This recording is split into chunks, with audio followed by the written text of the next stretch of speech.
So it's all for play for still. I think so. Do you want to bet against us?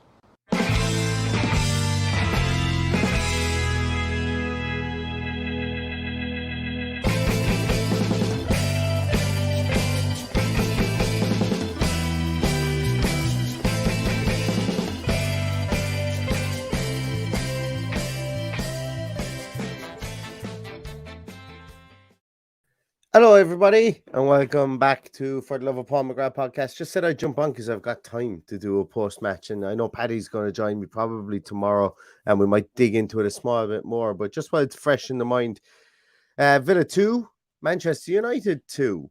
And, we round off our trip to Australia, come home undefeated, conceded our first goals of our trip away, but also showed some good battling spirit to come back and to draw 2-2. With a Manchester United team that, to be honest with you, they came out of the blocks a bit faster than us. We mentioned, myself and Paddy, in the team sheet tantrum that Jordan Sancho was a player that was looking to be reborn under Ten Hag, and he caused us all sorts of issues, and I'll get onto that in a moment, down that right-hand side. In the first half, I think Manchester United, Villa, we were playing a completely different almost completely different setup. I need to watch it back again to be 100% sure, but it looked like players looked a bit leggy. The field didn't suit anybody, didn't suit Manchester United, didn't suit Aston Villa. But it was one of those ones that, look, I think Steven Gerrard is going to be lucky to get out of there with no injuries that we know of, and I think that he's going to be happy with the fact that we came back as a 2-2, because as a manager, even though it's only pre-season, look, we know it's not worth the paper it's written on, but last-minute winners for your team are always senses of occasion, and you can always kind of spin those not even last-minute goals to get something out of a game, should I say. I know it wasn't a winner, are always something that you can get a sense of occasion from, and for it to come from a corner, and someone like Callum Chambers, I think that's all the better as well, because there can be a lot of in-house propaganda with regards to conversations with players that maybe are wondering about what's my minutes going to be like this year, and so on and so forth. And you can point to that, well, look, Callum came on, scored a goal, and if you keep performing, things will go well. So looking back at the game, I suppose I'll get your comments in a moment, guys, but looking back at the game, first half wasn't really great from an Aston Villa point of view. Thought like Luca Dean was pretty AWOL in defence for the majority of the first half, and Manchester United saw that, and they exploited it with Jordan Sancho. Thought Matty Cash, first 8 minutes of football, I thought Matty Cash was going to win the Ballon d'Or. I thought he was excellent in the first 8 minutes. He was covering everything in behind. He was getting up. He had a shot that skinned the post as it went wide, but he kind of tailed out of it a bit as the half went on. I don't blame him for either of the goals, obviously, but I think he just kind of tailed out of it. But I think a lot of Villa's team tailed out of it. Some uncharacteristic bits that we saw from Boubacar Kamara, we didn't see him give away the ball at all, really, against Leeds. Gave it away a bit today. Now, once again, it's difficult to be that pivot player when you've got a field that's like a paddock. It's like the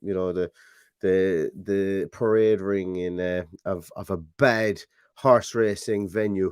It was pretty trampled on, and it looked bad early on as well. But he did some good stuff too. Just got caught in possession a couple of times. But look, once again, I think Man United would have pinpointed him as the player that was obviously going to be our workhorse, and was the guy who was going to get the most touches for us. But did well. I thought he did well. Diego Carlos is a unit. He's an absolute unit of a man. He looked really good back there. What the centre half pairing is going to be, obviously we saw Konsa and Chambers in the second half, and that was really interesting because two perceived left-sided centre halves played together in the first half, and two perceived right-sided centre halves played together in the second half. So it was a bit of an interesting one. Maybe Steven Gerrard doesn't see it as, and I'm almost certain that I've heard him say that he does, but I'm going to say this anyway. Maybe he doesn't see it as absolutely pivotal to have a left and a right there in centre half. I think it's going to be about who has the best chemistry. And I know there was lots of conversation about what the hell is Mings doing in there.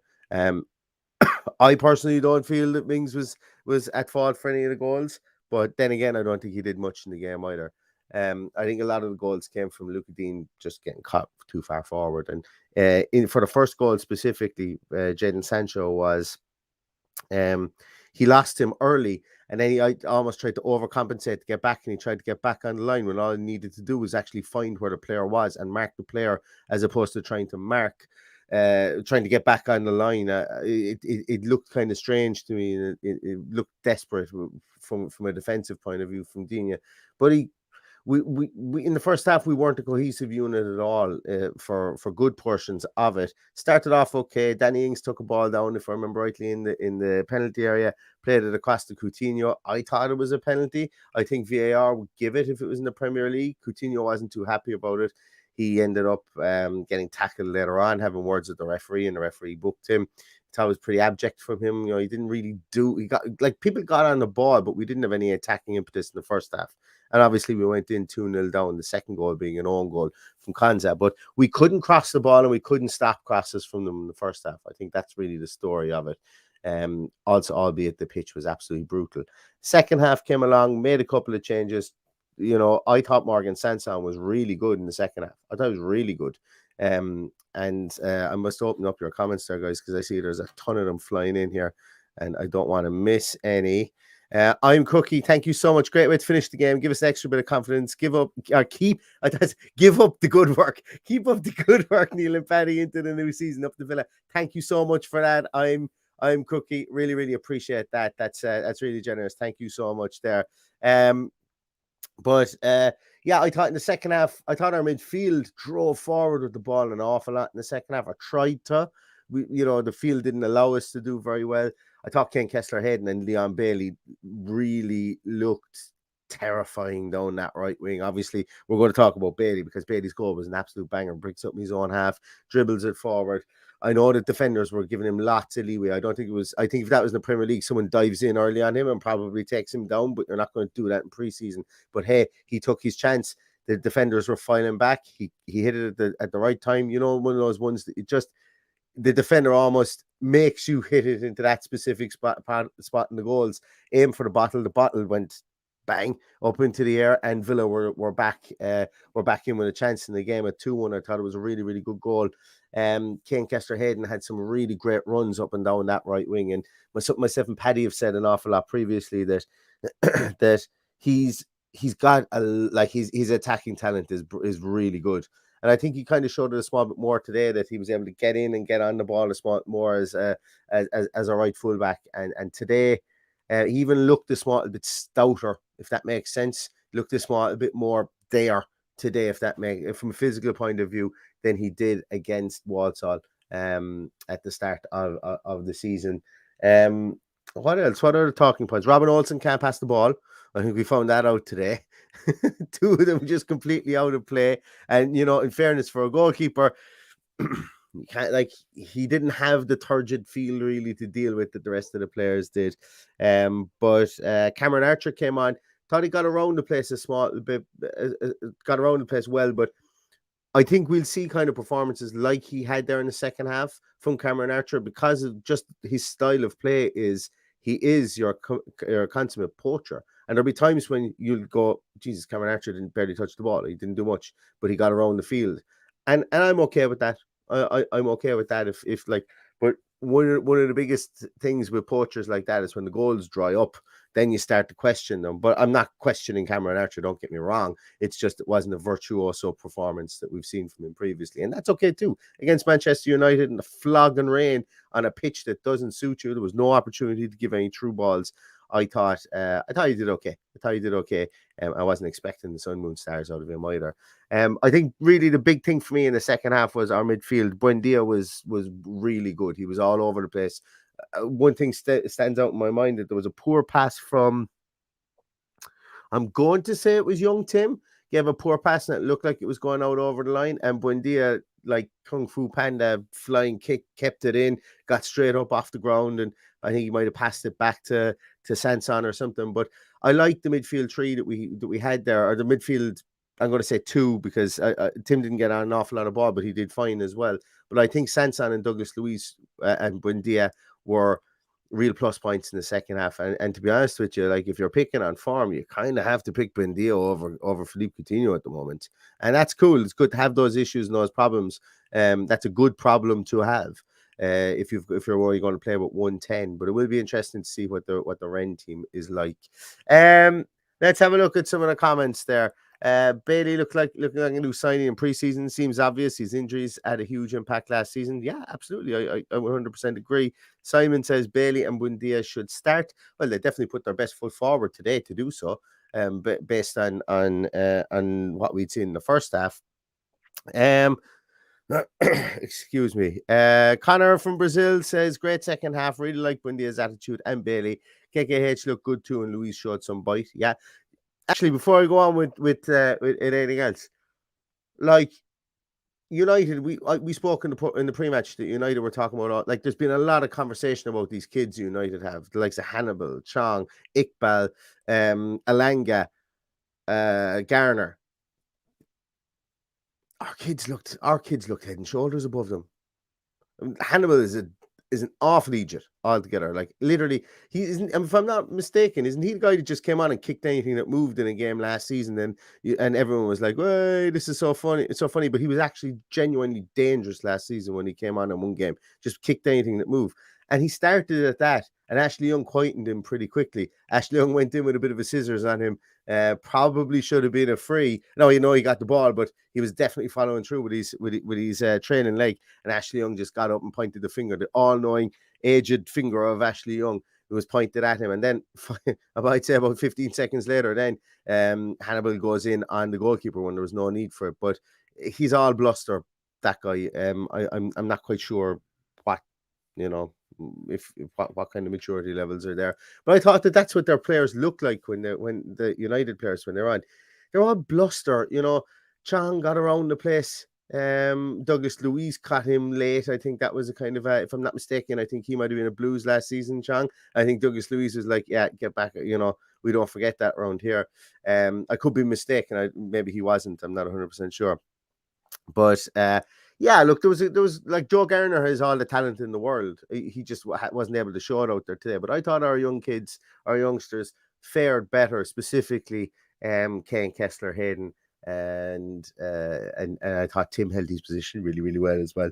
So all in all, I think it was a good outing for Aston Villa. More comments from you guys. Where are we? Hippo says, I thought Villa's away kit looked retro, but the 1970s pitch looked even more retro. Yeah. I was all we were missing was advertising a big building hoardings behind the goals, and you could have transported us back to the early 90s. Sellers Park or the Dell or something like that in the early 90s at times when we were looking at the field for sure. Alex says here, Bailey's corners are deluxe. I thought the first one curled straight in again. We need a corner taker. I think last year everybody was of the same consensus that Douglas Luiz's corners were an acquired taste, I think so to say. So yeah, if we found a corner taker for sure. James Cartwright says Bailey is an impact player for me. Man of match when he came on, but can't see him doing what he does for 90 minutes. And that's absolutely fine too, James. Absolutely, it's absolutely fine for him to carve out that role within the Premier League and within this team, because with 5 subs, hell, we could need 2 or 3 impact players over the course of any game, never mind any season. So yeah, if that's what his role ends up being, a finisher, well then yeah, absolutely, I'm okay with that too. Owen says, really love Gerrard going mental on the touchline last 10 minutes, instilling that never give up attitude. I like that too. I know it was only, you could see, like, it's, I'm sure Gerrard was like if there was a fella playing chess sitting across the way from him in a United jersey, he wanted to beat him much more. I'm sure that's the type of guy he is. There's no love lost between him and Manchester United, regardless of what continent you're playing in. But I did like that too. And I liked how he gave a barreling to Ken Kessler-Hayden had a shot and Ashley Young was open. And to be honest with you, like, all you need to do is slide him in and it would have been 2-2 at that stage. Kessler-Hayden had a shot that went 15 yards over the bar, and he wasn't willing to accept that, Steven Gerrard, although he kind of barreled him out of it. He understood what was good about it. You could lip read. He was saying, yeah, and you did good things as well. Obviously, when Robin Olsen kicks the ball out of play, barrels Robin Olsen out of it, and then also gives out these centre halves saying, "Guys, you need to be taking that off him too." So it was interesting. He looked more like, as we've said, he looked more like the Aston Villa manager. In this preseason, he's looked more like than he did last season, because I think now his feet are under the table. I think he understands how everybody in the team ticks, and as I say, I think he's been impressed with a lot of the players we have over this preseason, and you can see it. You can see that some of the players actually feel like that they're not that, and this is no slight on Dean Smith, don't get me wrong, but there's some players there that you feel have his trust, or that they feel have his trust, should I say, and that's cool to see. Paul Merson, Villa legend, says, great goal by Bailey. He looked very good when he came on. With a better pitch, the game would have been a lot faster. That is true for sure. Joe Keating says, our full squad looks really healthy. Haven't loved our team as much as this in forever. Jakey7787 says, unpopular opinion, but KKH over Cash for me has that something special and better in the final third. I don't think just yet, but once again, it's a good problem to have. A good problem to have with two guys there that have that attacking impetus. As I say, Matty Cash is a damn good footballer as well, so that's always good. The more good footballers we have, the better.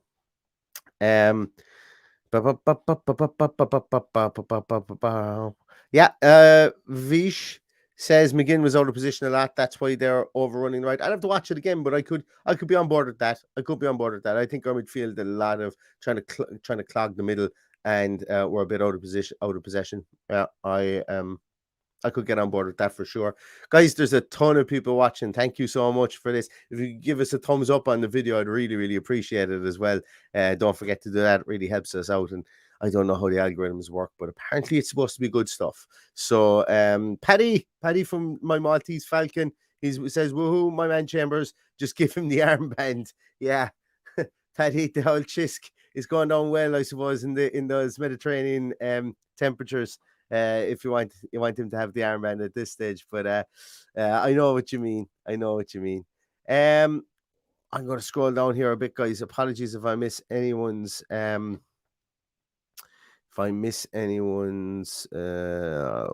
comments here, but this is something I read there a moment ago. Is it worth going to Oz to play on such an awful pitch against another Premier League side? I hope the 3 million Villa fans out there are happy. Well, it's the pitch wasn't that bad 8 hours ago. The pitch did need repairs, obviously, because you could see it. And if I'm not mistaken, is it a cricket pitch? I don't know. But the rain didn't help, obviously. But then again, that's like the meteorological side of things there. They couldn't move the game to another field, I would imagine, with all the amount of work that went into bringing people there. Probably isn't another stadium they could have used. It would have been 55,000 there. If they called it off, it would have been a big dent in our preparations, I think. So I suppose you got to take what you can take out of it. And look, I suppose that last minute equalizer is something surely to take out of the game. But I see where you're coming from. But I suppose realistically, like this day next week, it could be 40 degrees in Perth, or maybe not Perth, but it could be a nice sunny day in Perth and have a fantastic feel there. But I definitely get what you're saying for sure there, David Miller. It did kind of take away from the spectacle, or what should have been a spectacle of two Premier League teams playing there. Carson White says Buendia is so confident in the ball and makes things happen. Couldn't agree anymore. I think he is. I think that's something that you can see more and more. Like the first 5 or 6 games of last season, I felt he was kind of almost faking confidence in the ball. He didn't really know what was going on with the other players, but now you can see that he does have confidence in his ability, and for sure, that is something that we want to see continued on over the course of the season, or from the start of the season, should I say. Where else are we? A lot of Leon Bailey is a legend comments in there, which are great. Keep them coming. Sai says Tim is also going to be a star. I think Stephen Gerrard is really excited about Tim Eric Bunham. I think he's really excited about him, and I'm interested to see if he gets minutes against Rennes as well in the last preseason game coming up later on this week. for sure. Valerie Swan is like me. She thought that Sanson was outstanding. I thought he was really good as well, and Keith is the same. Could be good if he gets a few games in a row to get up to full speed. Yeah, I thought, for me, I was very pleasantly surprised by Morgan Sanson, and I thought he probably should have shot as opposed to trying to cross it when he got that far up and into the penalty area that time, because that's one thing. You mightn't catch the goalkeeper at their near post, but I'm just so anti-crossing at the moment because of the strikers that we have, that why not have a shot and see does he spill it out to you again. But yeah, look, can't fault anything Sanson did. I thought he was really good today. Where else are we? This is a really interesting one, and I'm beginning to come around on this one for sure, that Ings and Coutinho together are too slow. I'm beginning to come around to that point too as well, Richard. So Richard says, can't play with Ings and Coutinho, way too slow to close the players down. Got to be Bailey and Buendia either side. Now, I suppose the counterpoint to that is that those two guys need minding. Now, not that Bailey and Buendia don't need minding, but I think those two guys are known players that teams will game plan for. And maybe if it is a case of having those finishers on the bench to come on with 5 subs, that if you start Ings and Coutinho, as another person said previously, maybe Bailey doesn't have that bit of magic that he showed today for him in a 90-minute performance in the Premier League. But I suppose really the biggest thing here is that, all these permutations, we didn't even get to find them out last season, because we were so chop and change. So hopefully we will have answers to these over the next coming weeks, coming months, and by Christmas that we have a very clear picture of how Steven Gerrard sees and wants to gel all these players together, because it could be argued at the minute that we don't really fully look like we've gelled on this tour, but then again, it's highly possible that they did. They're still doing double sessions at the moment, and they maybe even did a morning session today as well, prior to the game. Who knows? That will all come out in the wash, in interviews and so on. Where else are we?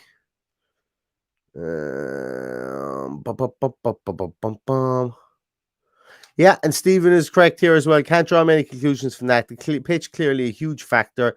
Players clearly concerned by patches of the pitch. Villa poor in the first half, Man United poor in the second. The draw was the fair result. I think that really sums up the game. And I do think that is worth mentioning as well, that there were times when, as I said, players would have gone in a small bit more wholeheartedly into challenges, but they didn't in the middle of the field because for fear maybe of getting their leg caught in one of the divots or something like that, and you could do yourself a nasty injury that way. Yeah, it's one nice. Excuse me, it's one I suppose that the Steven Gerrard will, say a little prayer tonight that nobody has any strains or anything like that coming off the field for sure. If you guys could clicking the thumbs up on YouTube, I'd really, really appreciate it as well. There's a ton of you guys watching. It's been consistently at 250, and I really appreciate that, guys. It's means so much. Like sometimes, like I'm a guy in Ireland talking into a microphone about Aston Villa, and there's over 250 people here watching. Just surreal. Thank you so much to everybody for watching and for tuning in as you always do. Yeah, so I suppose really we will be back again, as Paddy will be back in the country soon. I'd love to sit down, get his thoughts on it. Didn't want to be ruining the rest of his holiday by asking him to jump on here, although he is watching the podcast, but it's easier to watch and move around than it is to talk and move around. So we'll get Paddy on and get his thoughts on the game as well. From me, as I said, thank you everybody for tuning in, and thanks everybody for tuning into Team Sheet Tantrum this morning. As well, if you aren't already subscribed to our audio podcast as well, if you could subscribe, it would be absolutely fantastic. You don't even have to listen to us. Sometimes a subscription would make me happy. That's all it is, and it costs nothing to do. So when we talk about subscription, there's no money involved. All you gotta do is click on subscribe. All right, I think it's actually called follow now on an Apple Podcast. I can't remember. But if you could do that, really appreciate it. And if you aren't subscribed to us here on our YouTube channel, once again, it's free. Just click on subscribe and click the bell to be notified when we go live. Lots of stuff coming up over for the new year. It's getting there. We're 2 weeks away from the new year now, I think. I can't even remember the date that the new year starts. So So yeah, listen, we'll have more things coming up. We're going to have our preseason preview of how we feel the season is going to go, and we'll take it from there. We're going to be upping our content level as I've said previously over the course of the year as well. So yeah, I'd love to have you around for the ride as well. So if you aren't subscribed, click on subscribe. If you haven't clicked on the thumbs up for this video, please do. Really, really appreciate it. I'm going to leave it at that, guys. 25 minutes for everybody, wherever you are in the world. Good afternoon, good evening, good night. Have a fantastic rest of your day. And thanks a million for popping along. And all that's left to say is up the villa.